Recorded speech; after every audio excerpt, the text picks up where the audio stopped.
The curse is finished. The betrayer's suffering has come to an end. You have restored his soul, done what gods thought beyond their power. Akachi has gone to his judgment, to the fate that should have been his had Merkel not intervened. Not to lie within the wall, but to find rest amongst the false souls of old. His torment is ended, and as for Merkel, the dark god's soul will fade and pass into oblivion as he deserves.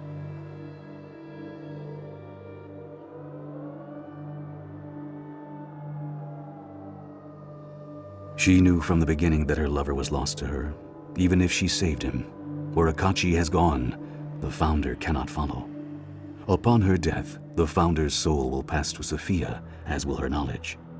Through the innocence of her daughter's soul, she will find redemption, though the woman she once was will cease to be. Her tale is nearly finished, but yours is not. The chaos you sowed in my city will win you few friends amongst the gods. Deities of order will cast their eyes upon you as a symbol of all they oppose. For my part, I will pass no judgment upon you. I see in your crusade the hand of a dead god and the desperation of a forsaken soul trying to save the one she loved. And the good you have done redeems much. Above all else, your struggle has won you freedom, from the shard in your chest and from the ravening presence in your soul. How you spend your newfound coin and whom you spend it with, that is yours to decide. Now that Akachi is at peace, I feel free of this obligation, this voice inside me driving me to complete the Founder's work. For the first time, my life feels like it's my own. It's not yet time to return to the Academy. I've grown far too fond of traveling with you, and we have countless journeys ahead of us. I am overcome with a certain melancholy. I am uncertain of its origins. My love, I am saddened because I am not certain what journey we can undertake now that can surpass the one we have just traveled. You have met my mother in a sunken city beneath the waves, walked the plain of shadows, danced in dreams. Oh, and we have gone to the realm of the dead and back. Wherever can a poor hag spawn take you to impress you after such things? I shall, or better yet, dream of something. Let us wait until sleep claims us, and I shall escort you there. We have done more than I dared hope. You have reversed the act of a god. The crusade, your crusade, is a great victory. It may seem a symbol, but symbols, like Akachi in the First Crusade, such symbols lend strength to others. It has given me strength. You have shown me beyond a shadow of doubt that this wall can be ended, removed from the plains, and I shall live to see it fall. I was right to place my trust in you. By your will, my oath is fulfilled, and you are whole again. You have reminded me what it's like to be alive, to struggle, and feel the call of wanderlust. Where are we headed next, little one? My realm lies at the center of all things. You cannot remain here, but infinite doors are open to you. Return to the Prime if you like, or set your eyes towards some other plane. Wherever you go, mortal, may your road be one of your own choosing. And so you turned your back on my gray city, and chose a path that led you far from my realm. In the long years that followed, you walked many roads, across many plains, and I do not know them all. For some worlds beyond the realms are closed even to my eyes. But your name emerged time and again in the tales of valor that swirled in your wake. With Akachi's end, the Founder surrendered to death, and her soul passed to Sofia. With it came the knowledge of a dozen lifetimes, and the collected wisdom of all her fragments. In the tales of your journeys, Sofia had parts yet to play, the able counselor, the devoted ally, before returning at last to the academy that she had loved, only to find it in the hands of rival wizards. Sofia rallied those who had been loyal to her mother, and many yet remained.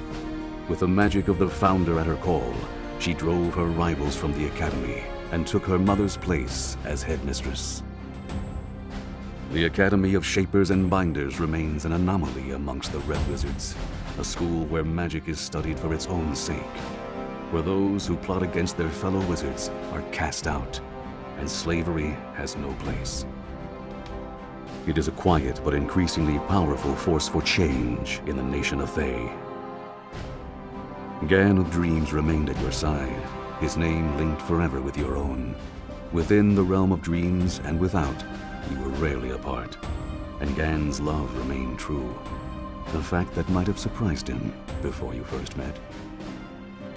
Gan had made his peace with his parents and his past, and though he never pledged himself to the gods, he found another sort of faith, not in religion and ritual, but in love, friendship, and trust.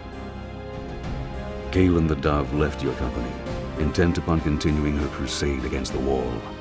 She rallied those who had survived your assault upon the City of Judgment and led them to the Plane of Shadow, where she sought still more allies for a new and greater war. Your success was an undeniable boon to her, where before Kaelen had found only tepid support. Now outcasts of all kinds flocked to her banner. But Kaelen's idealistic nature proved her downfall, as ever. She struck a bargain with Ramak, now a demigod of considerable power, thinking to sway him back to her cause. Instead, Ramak lured Kaelen into a trap, and her party was set upon by demons.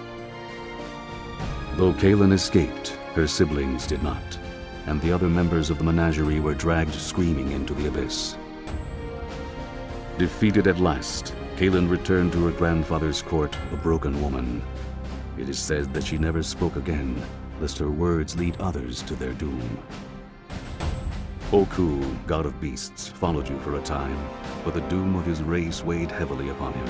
He finally begged your leave to return to Rashomon, and you gave it.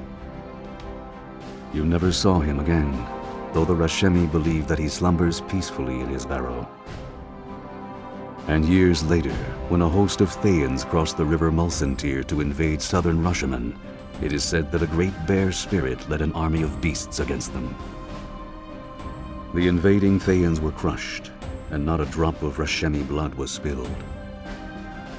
As for the bear, he vanished soon after, leaving no proof of his passage, save for the ravaged corpses of gnolls and red wizards. And what of your fate? In time, you returned home to West Harbor, reunited with a foster father who had never abandoned his search for you, and in that time had come to fully realize the love he bore you.